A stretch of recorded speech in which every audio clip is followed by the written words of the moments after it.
오늘 우리에게 주신 하나님 말씀은 누가복음 12장 13절에서 21절까지 말씀입니다. 무리 중에 한 사람이 이르되 선생님, 내 형을 명하여 유산을 나와 나누게 하소서 하니, 이르시되 이 사람아, 누가 나를 너희의 재판장이나 물건 나누는 자로 세웠느냐 하시고, 그들에게 이르시되 삼가 모든 탐심을 물리치라. 사람의 생명이 그 소유에 넉넉한 데 있지 아니하니라 하시고, 또 비유로 그들에게 말하여 이르시되 한 부자가 그 밭에 소출이 풍성하며 심중에 생각하여 이르되 내가 곡식 쌓아둘 곳이 없으니 어찌할까 하고, 또 이르되 내가 이렇게 하리라. 내 곡간을 헐고 더 크게 짓고 내 모든 곡식과 물건을 거기 쌓아두리라.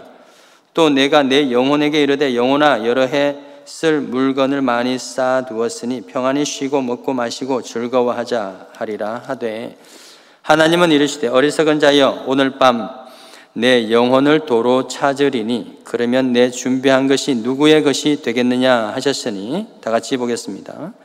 자기를 위하여 재물을 쌓아두고 하나님께 대하여 부여하지 못한 자가 이와 같으니라. 아멘.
여러분, 탐욕에 대해서 오늘 함께 살펴보려고 하는데요.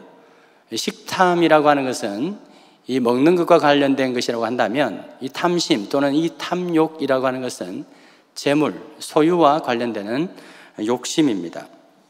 이 탐욕은 히브리어로 타바라고 하는데요. 이것의 어원은 아와입니다.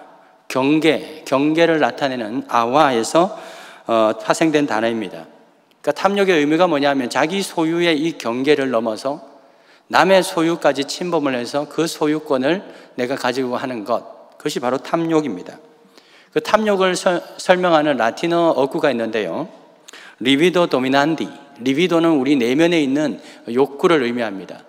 근데 도미난디, 그러니까 지배하려고 하는 욕구, 나의 경계를 넘어서 남의 것도 침범을 해서 내 것으로 지배하려고 하는 그런 욕구, 이것이 바로 권력의지, 이것이 탐욕이라는 것이죠. 자, 그래서 이러한 욕구가 뭐를 낳습니까? 이러한 욕구가 잉태하게 되면 죄를 낳게 되고, 그 죄가 살인, 과 같은 이런 사망을 또한 낳게 되는 것입니다.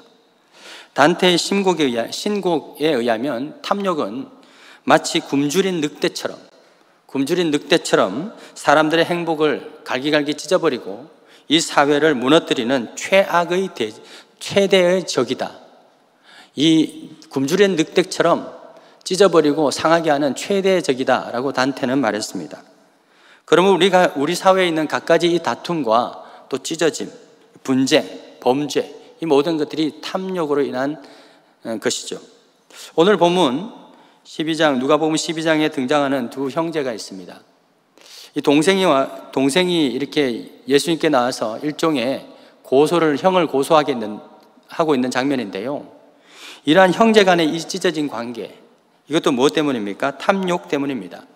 본문의 정황을 이렇게 살펴보면 아마도 부모님께서, 이 아버지가 돌아가실 때 제대로 유산 정리를 잘 못하고 그냥 갑자기 뭔가에 의해서 돌아가신 것 같습니다.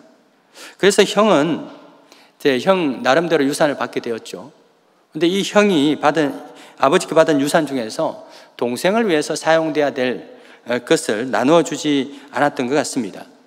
모세의 율법 신명기 21장 17절에 보면, 율법에 따르면 이 장자에게는 아버지가 유산을 동생들보다 몇 배? 2배의 몫을 유산으로 주었습니다.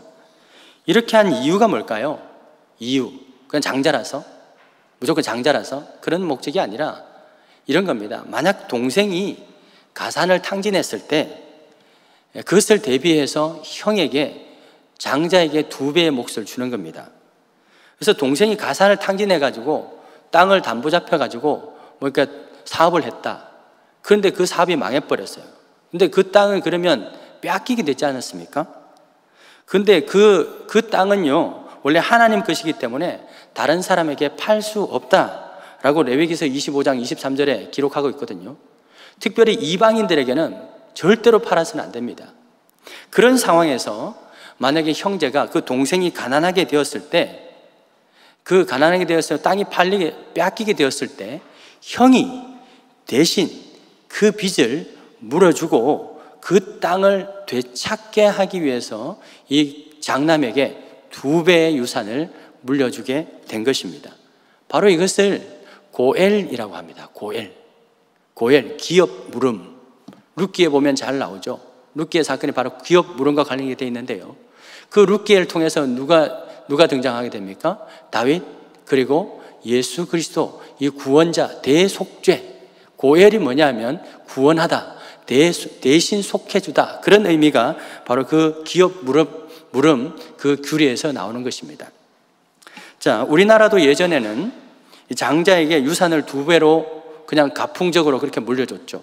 지금 법적으로 다 똑같이 이렇게 하기로 되어 있습니다만은 예전에 장자에게 유산을 2배로 물려줬습니다. 그 이유가 뭡니까? 그때만 해도 장자가 부모님을 또 모셨기 때문에 그렇기도 합니다만은 부모님의 마음은 이런 거였습니다. 동생이 힘들 때 네가 좀 도와줘라. 그런 의미에서 2배로 이렇게 더 많이 주게 된 거죠. 그런데 욕심 많은 형이 그걸 좀 안 도와주니까 지난 명절 때도 만나기만 하면 싸우죠. 형, 많이 받았잖아. 나 좀 줘. 필요해. 그런데 형은 안 주는 거죠. 그러니까 명절 때마다 싸우고, 그러다가 막 심지어는 칼부림도 나고 뉴스에 나오고 그런 일들이 일어나지 않습니까? 누가복음 15장에 탕자의 비유가 나오죠. 그게 딱 이 사건입니다. 동생이 가산을 탕진하고 돌아왔습니다. 땅이 팔리게 된 거죠. 그때 형이 못마땅해 하는 이유가 바로 여기에 있습니다. 왜? 그 동생의 그 팔아먹은 그 땅을 다시 자기 돈을 줘가지고 되찾아야 되기 때문에. 그리고 나서 그것을 또 동생에게 줘야 되거든요. 그러니까 자기 재산이 지금 축나게 생겼잖아요. 그래서 못마땅한 사건이 바로 누가복음 15장의 그 배경의 사건입니다. 자, 오늘 그런 배경을 봤을 때 오늘 이 본문 말씀에서 동생이 예수님께 나와서 형을 고발합니다.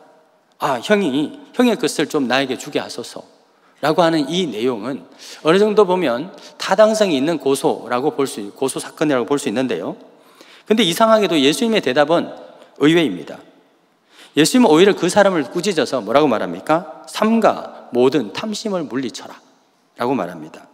이것은 어떤 것을 암시하냐면 이 형을 고소한 이 동생의 의도가 순수하지 않았다 하는 겁니다. 이것 때문에 우리 형제 간에도 많은 싸움이 일어나게 됐죠. 동생은 어떤 의미냐면 자기가 받은 이 유산으로는 자기 마음껏 먹고 즐기고 쓰고 하기에 모자라거든요. 그래서 이 율례를 막 가지고 와가지고 형 그거 좀 줘 라고 형의 그 경계를 침범해서 그것을 빼앗으려고 하는, 그래서 예수님 앞에 나와서 거짓말을 하고 있는 것입니다. 예수님 바로 그 속셈을 아시고 탐심을 물리쳐라 라고 말씀하고 계시는 거죠.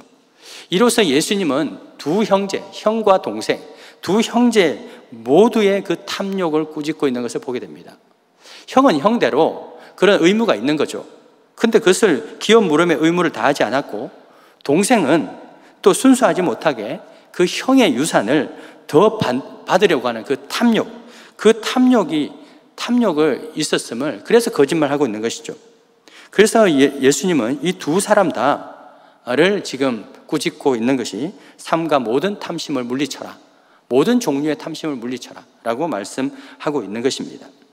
아리스토텔레스 철학자는 이 탐욕은 탕진하는 것과 또 인색함이라고 하는 것, 두 가지 양면성을 지니고 있다라고 지적하고 있는데요.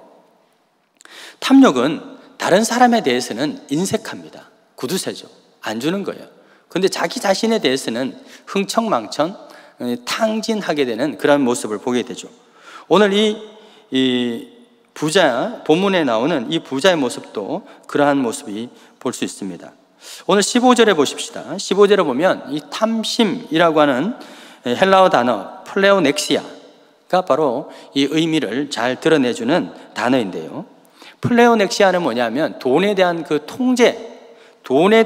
통제, 절제가 되지 않는 욕망이라는 그런 의미를 가지고 있습니다. 다시 말하면 돈에 대해서 마음의 절제가 되지 않는 겁니다. 좀 쉽게 말하면 돈에 미쳤다. 이게 바로 플레오넥시아입니다. 그러니까 돈에 미치니까 뭐도 안 보이는 거, 부모 형제도 안 보이는 겁니다. 그래서 인색하게 되는 거죠. 오직 자기 만족에만, 자기 쾌락에만 몰두하게 되는 것이 바로 탐욕입니다. 자, 16절 이하에 두 번째 에피소드가 나오는데요. 한 부자가 등장을 하게 됩니다. 이 부자는 더 이상 싸울 곳이 없는 만큼 많이 가졌습니다. 그런데 다른 사람에 대해서는 인색하고 전혀 고려하지 않는 것을 드러내고 있습니다. 그러면서도 자기 자신에 대해서는 평안히 쉬고 먹고 마시고 즐기자, 이 흥청망청, 이 탕진하는 그런 모습들을 보이게 되죠. 자, 19세기 한참 아메리칸 드림이 성행할 때 그 탐욕으로 가득 찬 그러한 사람들, 미국에 아메리카에 온 그러한 사람들을 보면서 그때 유명한 소설가 마크 트웨인, 톰 소의 모험 같은 그런 책을 지은 마크 트웨인이 그들을 빗대어서 디모데전서 6장의 말씀을 패러디하면서 이렇게 말했습니다. 돈을 사랑하면 일만하게 뿌리가 아니다. 돈이 없는 것이 일만하게 뿌리다.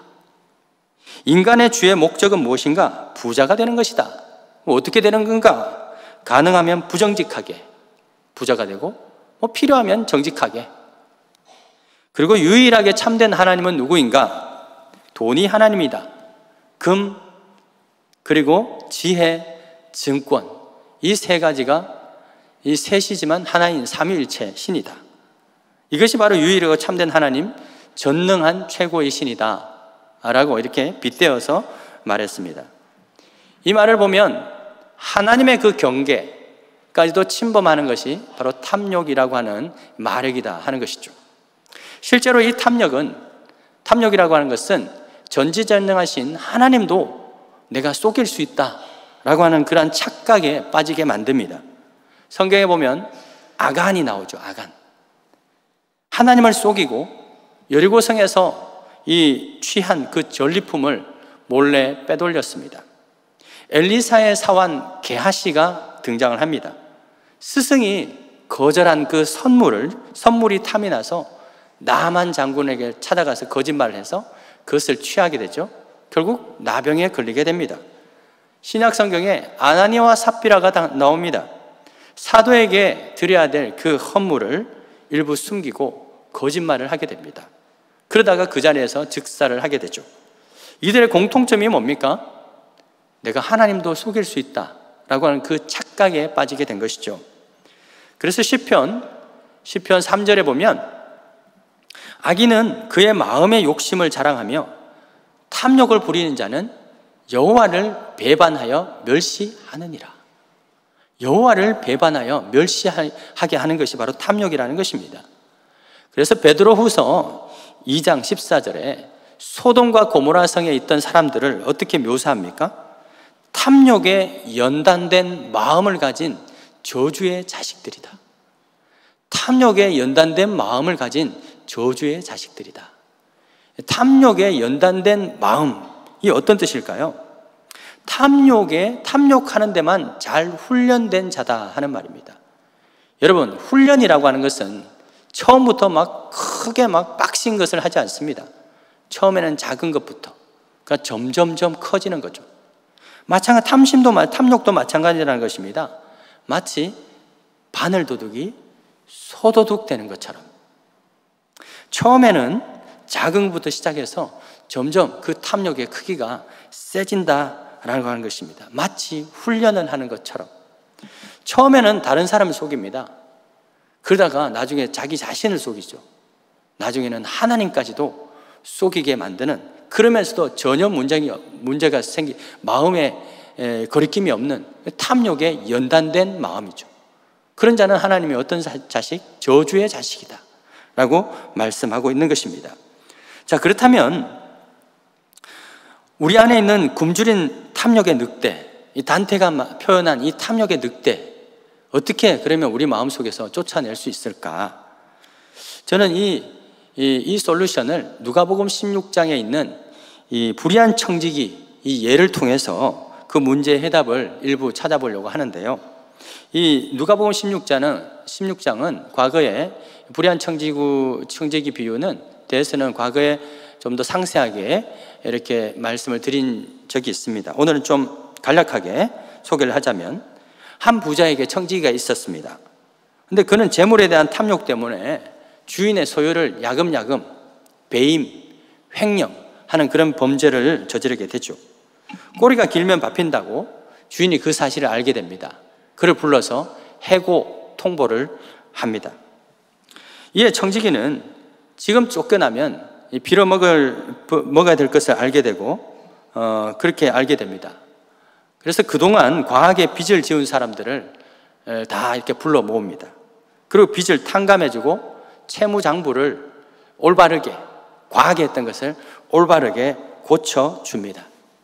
그러자 주인이 이상하게도 그 청지기가 한 일을 참 지혜롭게 했다라고 칭찬을 해줍니다. 느닷없이 칭찬을 합니다. 해고했다가 이 분명히 옳지 않은 일을 했는데 칭찬을 해주게 되죠. 왜 그렇게 칭찬을 하게 되었을까요? 그것은 이 옳지 않은 청지기가 빚을 탕감해 줌으로 말미암아 이 사람들이, 이 소작인들이 누구를 칭찬하게 될까요? 주인을 칭찬하게 된 겁니다. 주인.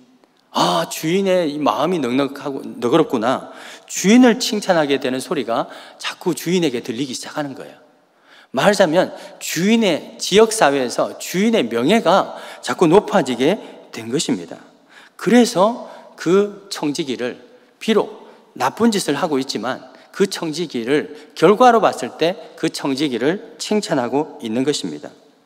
재물보다 명예를 더 중시하는 이 고대 사회의 분위기로 봤을 때는 이것은 충분히 있는 일이다 라고 케네스 베일리라고 하는 중동 전문 학자가 그렇게 말을 하고 있습니다.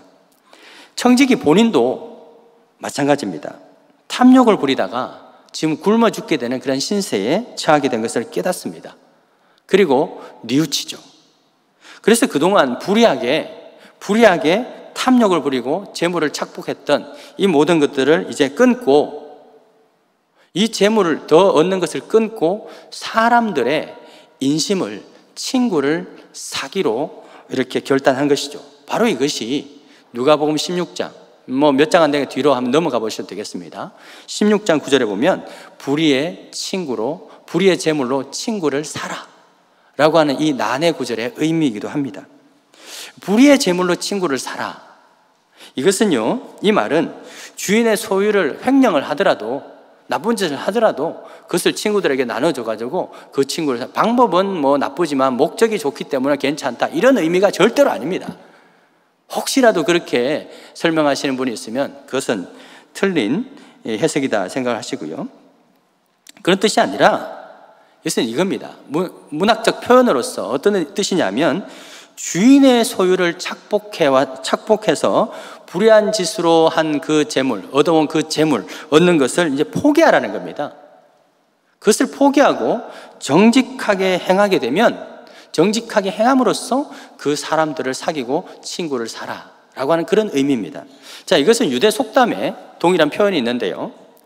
옷을 팔아서 책을 사라. 여러분, 옷을 팔아서 책을 사라라고 하는 것은 어떤 의미일까요?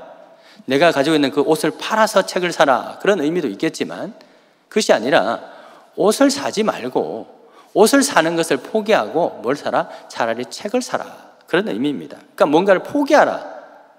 불의한 재물로 친구를 사라는 것은 불의한 재물 얻는 것을 포기하고 그것을 정직하게 행함으로써 친구를 사라, 그런 뜻이다. 문학적 표현이라고 볼 수 있는 것입니다. 잠언 22장 1절에 이런 말씀이 있죠. 많은 재물보다 명예를 택할 것이요 은이나 금보다 은총을 더욱 택할 것이라 라고 하는 말씀이 있습니다. 자, 그렇기 때문에 우리 안에 있는 이 탐욕의 늑대를 내쫓기 위해서 첫 번째 해결책은 뭐냐면 돈보다 명예를 얻는 것이 더 크다 하는 것을 우리가 기억할 필요가 있는 것입니다. 여기서 말하는 명예는 세속적인 명예가 아니라 우리를 향하는 그 평판을 의미하는 것입니다. 예수님의 이 불의한 청지기 비유에서 불의한 재물이라고 하는 것은 작은 것이고 참된 것은 큰 것이다 라고 대조하면서 말씀하고 계십니다. 자, 그렇다면 우리가 얻어야 될 큰 것은 어떤 것일까요? 그게 바로 명예라는 것입니다. 그리스도인으로서, 특별히 우리는 그리스도인이라고 하는 그 명예, 하나님 자녀라고 하는 그 명예를 얻어야 하는 것입니다. 그 명예가 있어야 친구도 살 수 있고 사귈 수 있고, 그래야 우리에게 더 큰 구원의 사명, 그 구원의 사명도 감당할 수 있게 되는 것 아니겠습니까? 그런데 그 본문에 보면 바리새인은 돈을 좋아하는 자이기 때문에, 그들은 작은 것에 집착했기 때문에 그들을 통해서 구원의 큰 사역들을 이룰 수 없게 된 것입니다. 자, 여러분, 우리는 그동안 신앙생활의 목적을 무엇에다 두었습니까? 내가 잘 되고 이 부자처럼, 누가복음 12장에 있는 부자처럼 더 많은 창고를 이렇게 해서 축적하여서 내 삶의 안전을 위해서 그러한 것에 집중하면서 신앙생활을 하고 또 기도의 제목도 그러하지 않았습니까? 그래서 사람들은 기독교인 그러면 좀 인색하다. 문학에도 보면 요즘 나오는 모든 매체들 보면 기독교인에 대해서 막 인색하고 부자로 나오는데 인색한 그런 모습으로 자꾸 비치고 있는 것입니다. 교회도 마찬가지죠. 거대한 건물을 소유한 그러한 교회들을 보면서 비난한 겁니다. 그런 점에서 우리 교회도 이제 슬슬 비난받기 시작하는 겁니다. 큰 교회 좀 뭐 하나? 라고 하는 것이죠. 그래서요, 많은 친구들이, 있던 친구들도 떠나가게 되고 또 새로운 친구들이 안 오게 되는 거죠. 인색함 때문에 그런 것입니다.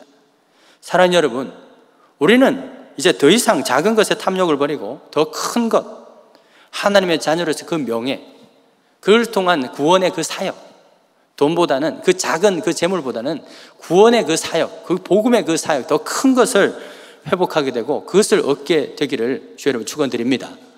그러할 때 우리 속에 있는 그 탐욕의 늑대를 내쫓을 수 있는 것입니다. 자, 명예를 얻는 것이 더 크다라고 하는 것을 기억하는 것이 첫 번째고요. 두 번째는 뭐냐면 탐욕의 결과는 외로움뿐이다 라고 하는 것을 우리는 기억해야 할 필요가 있습니다. 자, 청지기가 불의한 재물을 포기한 이유 뭐죠? 친구를 사귀기 위해서입니다. 이 말은 그전에는 친구가 없었다 하는 말이죠. 그러다가 어려움에 처하게 되니까 친구를 사귀기 위해서라도 이 탐욕을 버리고 있는 겁니다. 자, 세속적인 사람, 탐욕적인 사람에게는 친구가 없습니다. 돈은 많이 붙었는데 사람이 붙지 않는 겁니다. 그래서 늘 외롭습니다. 누가복음에는 이 탐욕과 관련되는 이야기가 시리즈로 계속 나오고 있는데요. 19장에도 보면 누가 나오죠? 세리, 삭개오가 나옵니다. 그는 탐욕으로 가득 차서 불의의 재물을 착복했던 그런 세리장이었습니다. 그래서 친구가 없었습니다. 예수님이 오는데 키가 작은데 아무도 안 도와주는 겁니다. 아무도 길을 내주지 않는 거예요.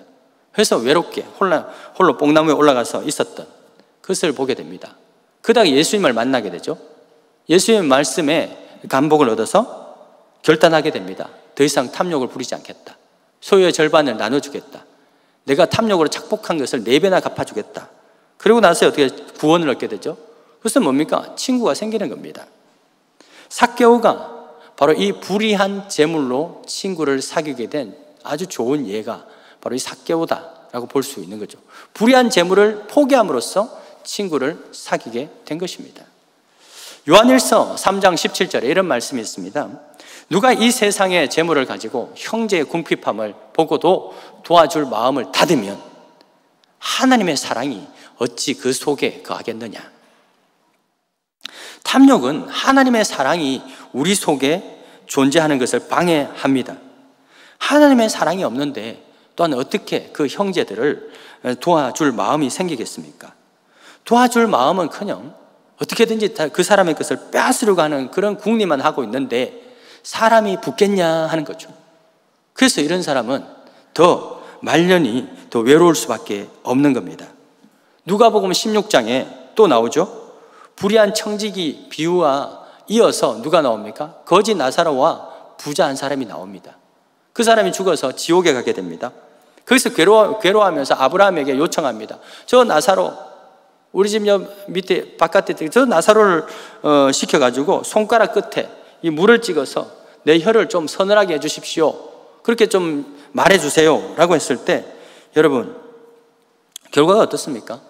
살아있을 때 형제의 궁핍함을 보고도 도와줄 마음이 없었던 사람, 그 사람에게 도와줄 친구가 있을까요?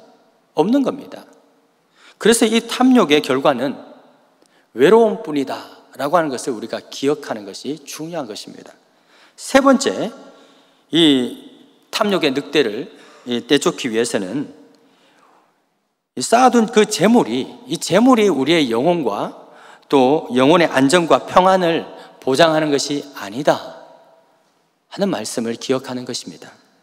자, 오늘 다시 본문을 돌아가 봅시다. 누가복음 12장 19절에 보면 부자는 자기 영혼에게 이렇게 말합니다. 내 영혼아, 여러 해 쓸 물건 이렇게 쌓아두었으니까 이제 평안히 먹고 마시고 쉬자, 즐기자. 이 말은 자기가 자기 영혼에게 하는 말입니다. 여러분, 지금 자기가 자기 영혼에게 이런 말을 하고 있다는 것은 뭘 말해줍니까? 지금 이런 상태가 아니라는 겁니다. 평안하지도 않고 즐겁지도 않고 그렇다는 겁니다. 지금까지 쉬지 않고 사람들 막 이렇게 빼앗아 가면서 재물을 모았지만 그렇게 많이 모았는데 그렇게 모으면 마음이 평안할 줄 알았는데 오히려 또 다른 불안과 염려가 있게 되었다는 것이죠. 즐겁지 않은 겁니다. 그래서 술을 마셔봤지만 또 즐겁지 않은 겁니다. 오히려 평안하지도 않는 겁니다. 그래서 21절에 예수님이 이렇게 말씀하시죠. 21절에 우리 다 같이 한번 다시 읽어보십시다. 시작. 자기를 위하여 재물을 쌓아두고 하나님께 대하여 부유하지 못한 자가 이와 같다. 이렇게 불안에 떤다는 겁니다. 불안에 떤다. 그래서 예수님은 그 아래 33절을 보시죠. 33절에 보시면 너희 소유를 팔아 구제하여 낡아지지 아니하는 배낭을 만들라 라고 하시면서 도둑도 없고 녹도 없고 좀 먹는 일도 없는 하늘에다가 보물을 쌓아두면 그것이 없어지지 않을 것이다 말씀하십니다. 그러면서 예수님은 아주 의미심장한 말씀을 하시는데요, 누가복음 12장 34절 우리 다 같이 한 목소리 읽어보십시다. 시작. 너희 보물이 있는 곳에는 너희 마음도 있으리라. 있으리라. 있다가 아니라 있으리라. 이게 무슨 말씀일까요? 제가 어제 이 말씀을 묵상하다가 깜짝 놀랐습니다. 왜냐? 지금까지 제가 이 말씀을 의미를 잘못 이해하고 해석하고 또 적용을 했던 것을 깨닫게 되었습니다. 보통 사람들은 보물이 있는 것에 마음이 있지 라고 하는 말씀을 사용하면서 네가 어디에 투자하는가에 따라서 네 마음이 거기 있다. 그래서 네가 돈을 어디에 쓰는가에 따라서 네 마음이 어디에 쏠려 있는 것인가를 알 수 있다 라고 그런 말을 하면서 이 말씀을 인용을 하는데요, 임상은 실제적으로 그렇습니다. 우리가 돈이 많이 가는 곳에 우리 마음도 그게 있죠. 그러나 적어도 이 말씀은 그런 뜻으로 하신 말씀이 아니다라고 하는 것을 깨닫게 되었습니다. 자, 볼까요? 본문의 맥락을 보십시다. 마태복음에 동일한 말씀이 있는데요, 본문의 맥락을 살펴보니까 예수님은 이 보물을 도둑이 있고 어떤 좀이 있고 녹슬고 하는 그 상실이 있는 그 땅에 쌓아두지 말고 그런 것이 없는 하늘에 쌓아두라 라고 말씀하시면서 내 보물이 있는 그곳에 너희 마음도 있으리라. 보물을 하늘에 두면 마음도 하늘에 두니까 그 마음이 어떻다는 거예요? 불안하다는 겁니까? 평안하다는 겁니까? 평안하다 이 말씀이죠. 보물을 하늘에 두면 하나님이 지켜주시기 때문에 그 마음도 거기 있기 때문에 네 마음도 지켜줄 것이다 하는 말씀이 바로 이 말씀입니다. 여러분, 그렇지 아니하고 보물을 땅에 둡시다. 땅에 둔다고 치십시다. 그럼 마음도 땅에 있죠. 그래서 보물이 줄어들면 마음이 쫄아듭니다. 보물을 빼앗기면 마음도 온통 거기에 빼앗깁니다. 그래서 그 보물을 찾기 위해서 집착하게 되고 싸우게 되고 다투게 되고 불안하게 되고 빼앗길까 봐 불안하고 염려하게 되고 그렇게 되는 것이죠. 그래서 평안이 없는 것입니다. 그래서 우리는 마지막 네 번째로 우리 안에는 이 탐욕의 늑대를 내쫓기 위한 하나님이 주신 해결책이 뭐냐 하면, 우리의 마음을 하늘에 둘 수 있는 그런 해결책이 뭐냐 하면 두 가지. 우리 행동으로서의, 우리의 어떤 삶으로서 하는 것은 뭐냐 하면 주의를 잘 지키는 것, 그리고 우리의 소유와 관계돼서는 우리의 11조 생활을 하는 것입니다. 결론이 이상하게 한다고 생각하지 마십시오. 탐욕에 빠진 사람들은 몸이 상하는 줄도 모르고 쉼없이 일을 합니다.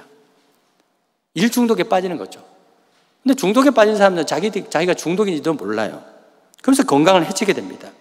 돈에 대한 집착 때문에 또한 늘 마음의 여유가 없습니다. 불안합니다. 염려합니다. 그래서 하나님은 당신의 백성들을 이 탐욕으로부터 자유케 하기 위해서 안식일, 지금 그 주일을 지키게 하셨고 이 10분의 1을 구분하여 두리게 하신 것입니다. 이 두 가지의 공통점은 뭡니까? 공통적 주제, 하나님이 우리의 주인이시다 하는 그것의 방점이 있습니다. 우리의 인생의 주인은 하나님이십니다. 그렇기 때문에 우리는 하나님 없이는 결코 행복한 삶을 살아갈 수가 없는 것이죠. 참된 행복을 누릴 수가 없는 겁니다. 우리는 6일 동안 살아가면서 하나님의 도우심과 하나님의 함께 하심을 통해서 일상생활을 합니다. 그런데 안식일, 지금의 그 주일은 어떤 날입니까? 하나님이 일하시지 않는 날입니다. 하나님이 일하시지 않고 안식하는 날이죠. 그날은 하나님께서 우리를 통해서 예배를 받으시고 그 예배 자리에 온 자들에게 복을 주시는 그러한 날이 바로 안식일이요, 지금의 주일인 것입니다. 여러분, 그렇기 때문에 하나님도 일하지 않는 날에 우리가 일을 하게 되었을 때 어떨까요? 그날은 하나님의 도우심을 받을 수가 없는 겁니다. 그래서 힘은 2배로 드는데 남는 건 없는 거예요. 뭔가 남는 것 같은데 앞으로 남고 뒤로 미치는 겁니다. 남은 것 같은데 나중에 보면 병원비, 약값 이런 걸로 다 쓰게 되고 그렇게 되는 겁니다. 그렇기 때문에 이 안식일, 즉 주일은 인생의 주인 되시는 그 주님 앞에 나와야 되는 것이죠. 이 예배의 자리에 와서 이 예배의 자리에서 하나님의 그 주시는 복을 받아야 되는 겁니다. 그 안에서 우리의 영혼이 솟게 되고 새 힘을 얻어야 되는 거죠. 그래서 또 하나님의 그 능력을 가지고 6일 동안 열심히 일하게 되는 그러한 패턴들, 그 시스템을 하나님은 우리에게 복을 주시기 위해서 마련하신 것입니다. 11조도 마찬가지입니다. 11조 의미가 뭡니까? 주신 이도 주님이시고 거두신 이도 주님이시라고 하는 그 욥의 고백을 우리가 하는 겁니다. 인생의 주인이라는 거예요. 내 소유의 모든 주인이라는 거예요. 욥을 두고 사탄이 하나님과 내기한 내용이 뭡니까? 하나님, 욥도 별 수 없어요. 걔도 탐심이지, 탐욕으로 가득 차 있습니다. 하나님이 그에게 주신 그 소유물 다 빼앗아 가보세요. 하나님 저주하고 배신할 겁니다 라고 이렇게 내기를 한 거죠. 그래서 하나님은 그에게서 소유를 빼앗도록 허락하셨습니다. 그때 욥이 한 고백이 뭡니까? 내가 모태에서 알몸으로 나왔은즉 또한 알몸이 그리로 돌아가게 될 것이요, 주신 이도 여호와시요 거두신 이도 누구시라? 여호와시라. 욥은 모든 주권이 하나님께 있다는 것을 고백하고 있는 것입니다. 그의 마음이 하늘에 있기 때문에, 그의 마음이 하늘에 있었기 때문에 어떠한 상황 가운데서도 평안을 누릴 수 있게 된 것이죠. 그럼 여러분, 하나님께서 우리에게 주의를 지켜라, 또 11조를 드려라 하는 것은요, 율법이 아닙니다.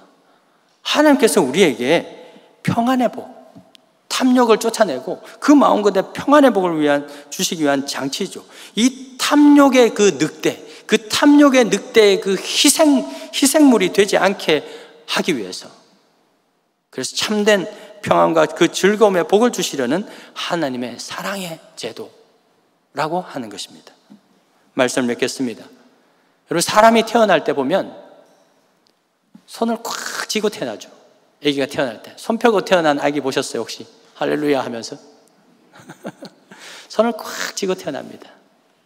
왜 그렇습니까? 이걸 보면서 그래서 사람은 한평생 움켜쥐고 이 탐욕 가운데서 살아가는구나, 그것을 깨달을 수 있죠. 그러다가 죽을 때 손을 다 놓고 다 펴고 아무것도 없이, 가져갈 수 없이 그렇게 가는 것을 보게 되죠. 그래서 솔로몬은 이렇게 말합니다. 잠언 23장 5절, 우리 다 같이 한번 읽어보십시다. 시작. 내가 어찌 허무한 것에 주목하겠느냐? 정령의 재물은 스스로 날개를 내어 하늘을 나는 독수리처럼 날아가리라 라고 말하죠. 이것을 잘한 바울은 이렇게 고백을 합니다. 빌립보서 4장 이렇게 말하죠. 나는 어떠한 형편이든지 자족하는 것을 배웠다. 배불고 배고프고 또 풍부, 빈곤 상관없이 자족하는 그 일체의 비결을 배웠는데, 그것은 누구? 내게 능력 주는 자 안에서 그러한 어떤 상황 가운데 평안을 누릴 수 있었다 라고 이렇게 고백을 하게 됩니다. 사랑하는 여러분, 여러분은 명품 가방이 없어도 여러분 자신이 하나님의 형상으로 지음받은 명품인 줄 믿으십니까? 명품인 사람은 명품이 없어도 그 자체가 명품인데요, 그 명품을 뭐 그렇게 고집하십니까? 여러분 자체가 명품입니다. 그렇기 때문에 그리스도인은 돈의 능력이 아니라 주님이 주시는 그 능력으로 살아가는 줄 믿습니다. 그 능력으로 없어도 힘있게 살아가는 저 여러분 될 수 있기를 주의 이름으로 축원드립니다. 하나님 감사합니다. 우리에게 있었던, 우리 안에 있는 모든 탐욕의 그 늑대가 이 시간에 떠나가게 해주시고 자유케 해주시고, 그것 때문에 오는 모든 불안과 염려, 그 때문에 오는 모든 다툼과 또 분쟁들이 끝이 나고 참된 평안과 샬롬과 화해와 또는 관계 회복이 있기를 아버지 안에 소망합니다. 그것을 위해서 결단합니다. 주여, 하나님 아버지 그러한 능력을 다해 주시고 주님께서 주시는 그 능력으로 인하여서 자족할 수 있는 그러한 은혜, 일체의 비결들을 가질 수 있도록 주여 도와주시옵소서. 주여 도와주시옵소서. 주님 앞에 그러한 결단으로 하나님 앞에 귀한 예물 올려드립니다. 드린 손길들 위해 하나님께서 채우시는 더 풍족한 은혜가 있기를 소망하며 그것을 통해서 나에게만 비축하는 것이 아니라 또 나눔의 통로, 축복의 통로로 사용되는 우리 모든 믿음의 권속들, 가정들 되기를 소망하며 모든 말씀 예수 그리스도의 이름으로 기도드립니다. 아멘. 우리에게 참된 그 구원을 주시기 위하여 당신의 모든 것을 십자가 위에서 내어주신 우리 주 예수 그리스도의 은혜와 당신의 모든 것을, 가장 소중한 것을 우리에게 주셔서 우리를 구원하신 하나님 아버지의 그 한없으신 사랑과 지금도 우리 안에 내재하셔 하나님의 그 사랑으로 충만케 하시고 또 형제를 돌보며 주변 이웃을 돌볼 수 있도록 우리 안에 있는 모든 탐욕의 그 욕구들을 또한 제거하여 주시고 하나님의 사랑으로 충만케 하시는 보혜사 성령님의 그 은혜와 그 능력이 우리 모든 믿음의 권속들 머리 위와 그 가정 위에 일터 위에 세계 선교 그 현장 가운데 영원토록 함께 있을지어다.